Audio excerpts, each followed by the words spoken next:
Monsieur le Président de la Fédération de Russie, Monsieur le Président de la République arabe d'Égypte, coprésident du présent forum, Majesté, Messieurs les chefs d'État et de gouvernement, Monsieur le Président de la Commission de l'Union africaine, Mesdames et Messieurs les représentants des organisations régionales africaines, Mesdames et Messieurs, je voudrais tout d'abord vous exprimer, Monsieur le Président de la Fédération de Russie, et à travers vous, au gouvernement et au peuple russe, notre sincère gratitude pour l'accueil chaleureux qui nous a été réservé depuis notre arrivée sur le sol ami de la Russie.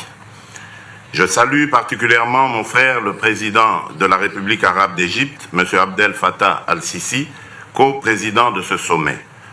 Le choix porté sur la charmante ville de Sotchi pour abriter le présent forum économique Russie-Afrique me semble particulièrement judicieux pour réfléchir sur les orientations nouvelles et fortes dans les relations économiques entre la Russie et l'Afrique. Je n'ai aucun doute que nos échanges de Sotchi aboutiront à la promotion d'un partenariat Russie-Afrique mutuellement avantageux. Messieurs les présidents, Mesdames et Messieurs, les impératifs de coopération et de développement ont conduit mon pays à adopter le bon voisinage et l'ouverture au monde comme principe directeur de notre politique étrangère qui met l'intérêt supérieur de l'homme congolais au centre des partenariats porteurs de croissance forte et inclusive. Longtemps victime de conflits et de reculs socio-économiques, mon pays, la République démocratique du Congo, mesure l'importance du dialogue des civilisations et du respect des souverainetés nationales. Les efforts des pays africains pour le développement et le mieux-être social sont sérieusement handicapés par manque de vision politique commune et concertée. Dans l'esprit d'un partenariat bénéfique pour la Russie et l'Afrique, le présent forum de Sotchi devra répondre aux attentes des parties prenantes. Messieurs les présidents, Mesdames et Messieurs, du fait de sa population, sa superficie, son écosystème, ses ressources du sol et du sous-sol, et de son potentiel hydroélectrique, la République démocratique du Congo, qui partage ses frontières avec 9 pays, demeure un maillon important dans le développement de l'Afrique. Selon la Banque africaine de développement, l'Afrique a besoin d'importants investissements situés entre 130 et 170 milliards de dollars par an, avec un gap de 68 à 108 milliards de dollars. La forte dépendance au secteur minier n'a pas été propice à l'émergence des économies africaines.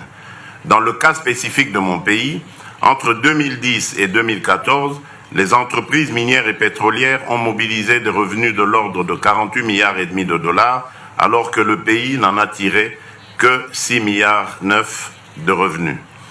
Les multinationales investissent continuellement en République démocratique du Congo, comme dans les autres pays africains à haut potentiel minier. Il est cependant surprenant de constater qu'elles sont peu sensibles aux sirènes entretenues par les médias dominants à l'échelle mondiale qui dépeignent le continent comme le réservoir de tous les malheurs, la zone rouge de tous les investisseurs. Cet afro-pessimisme médiatique à géométrie variable constitue une injustice qui devrait cesser. Mesdames et Messieurs, le modèle de développement durable que j'ai choisi consacre le primat de l'agriculture sur les mines.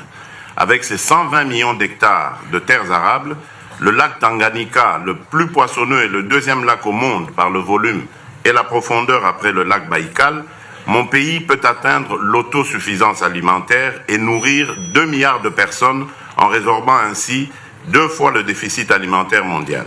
Le chemin qui mène de la pauvreté au bien-être a été balisé par les agendas 2030 des Nations Unies et 2063 de l'Union africaine, auxquels s'ajoute le lancement de la zone de libre-échange continentale africaine, pour lesquels l'Afrique sollicite l'accompagnement de la communauté internationale en général et de la Russie en particulier. Dans ce contexte, l'Afrique entend demeurer en dehors des rivalités des grandes puissances. Partisan d'un nouvel ordre politique, d'un nouvel ordre mondial plus équilibré et plus inclusif, je m'associe à la volonté exprimée pour demander que la Russie réintègre le G7. Messieurs les présidents, Mesdames et Messieurs, pour terminer, je considère que ces assises de Sotchi ne seront un succès que dans la mesure où la mise en œuvre de leurs résolutions permettra notamment l'installation des usines locales de transformation dans les secteurs des industries extractives et de l'agroalimentaire, le transfert des technologies, la modernisation des infrastructures et l'accessibilité aux financements innovants des investissements. Je vous remercie de votre bienveillante attention.